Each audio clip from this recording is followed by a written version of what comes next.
Ahora vamos a analizar el viento en la dirección X. Vamos a seguir analizando las envolventes laterales, en este caso la envolvente frontal. Para lo cual, lo primero que vamos a analizar es la correa que recibe la presión de viento a través del envolvente, que puede ser una envolvente metálica, de vidrio, de madera, como habíamos dicho anteriormente. Vamos a reproducir la condición de la correa en cuanto a los vínculos y la longitud de la misma, y vamos a establecer que esa carga uniformemente distribuida la vamos a analizar con las unidades de kilos por metro línea.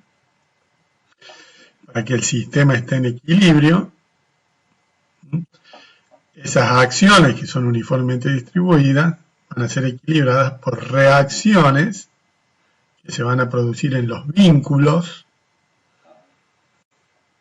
y que van a estar generados por las costillas verticales que habíamos dispuesto cuando resolvimos el plano de fachada.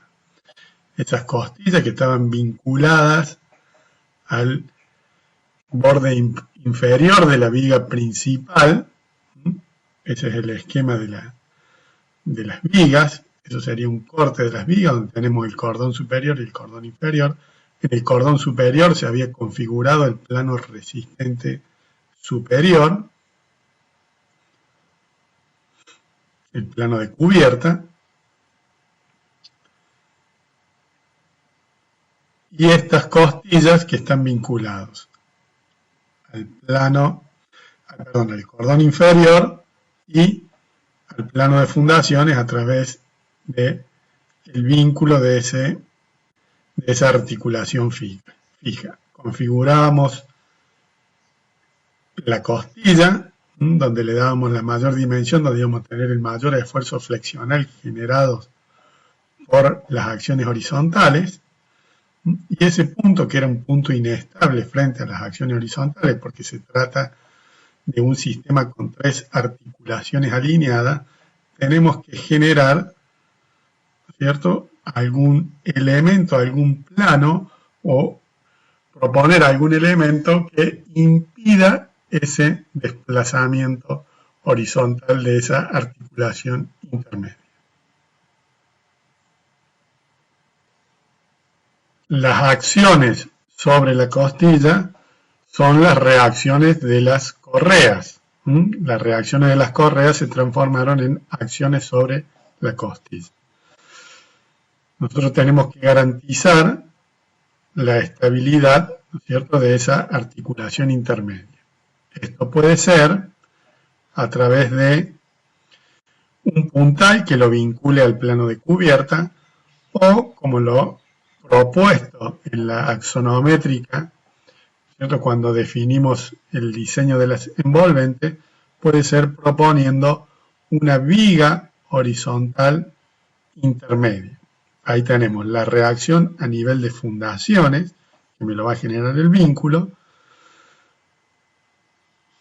y en el extremo superior de la costilla vamos a proponer una viga horizontal intermedia, utilizando los cordones inferiores de las vigas principales del sistema estructural propuesto inicialmente. Es un plano que es perpendicular a las acciones y que va a estar vinculado en los extremos con los planos resistentes verticales.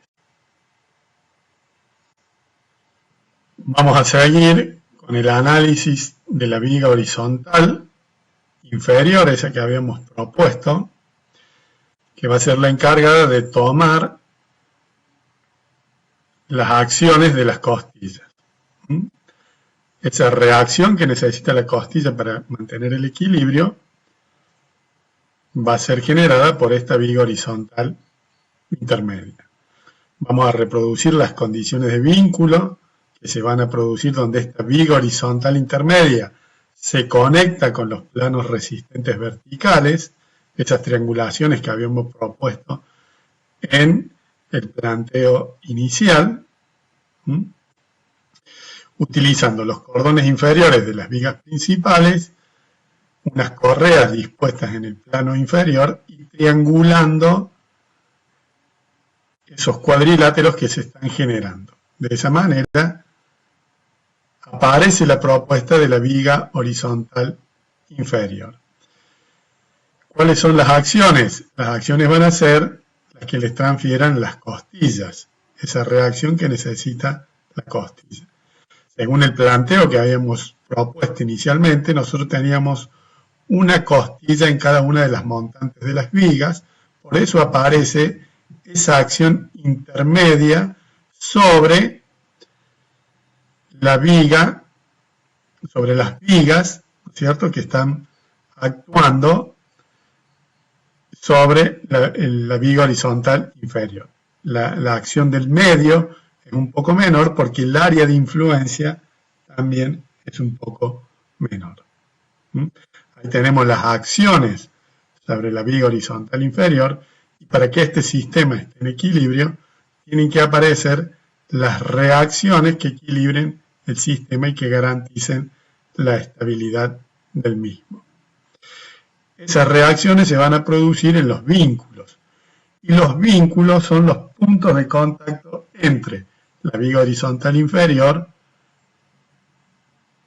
y los planos resistentes verticales que habíamos diseñado en la axonométrica inicialmente.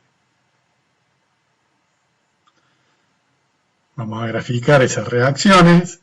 La magnitud de estas reacciones será en función de las acciones que están actuando sobre esta viga horizontal inferior.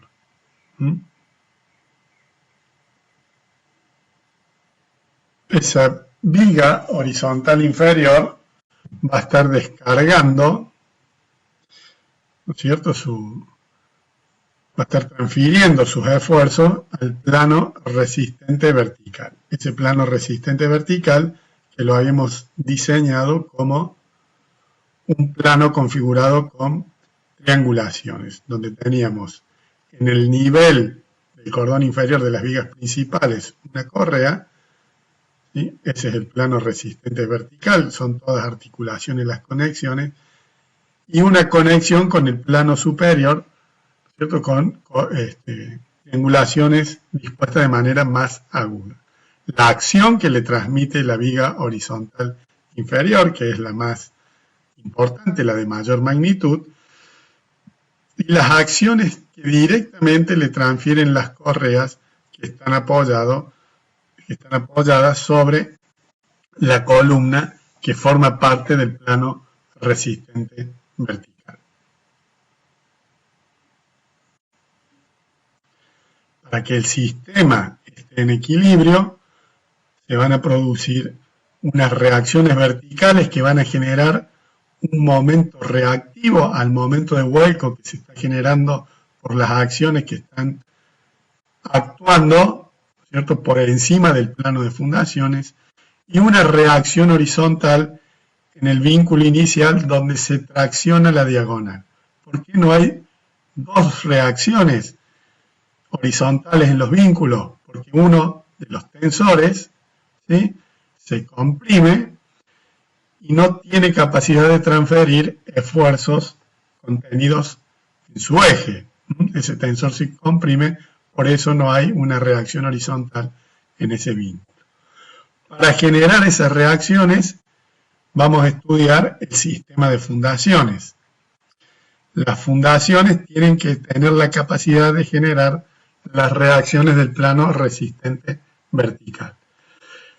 La reacción de la columna que forma parte del plano resistente vertical se transforma en acción sobre la base. Entonces yo tengo una acción horizontal y una acción vertical sobre la base izquierda, y una acción únicamente vertical sobre la base de la derecha. Estas acciones pretenden, en el caso de la base izquierda, levantar la base, o sea, desplazarla hacia arriba, con lo cual será equilibrado con el peso propio de la base cuando se produzca la acción de viento. Como dijimos, es una acción variable y no es permanente. Y la reacción horizontal la dará la capacidad que tenga el terreno de evitar que esa base se desplace. La reacción que voy a tener en la base de la derecha tendrá que ver, ¿no es cierto?, con la acción que le está transfiriendo la columna en ese punto, la capacidad del terreno y la superficie de esa base que distribuirá ese esfuerzo en toda el área de la base de contacto con el terreno. Y lo mismo que sucedía en las bases anteriores, cuando la acción del viento no se esté produciendo, la base deberá ser equilibrada, el peso propio y el peso de la estructura, en función de la capacidad del terreno.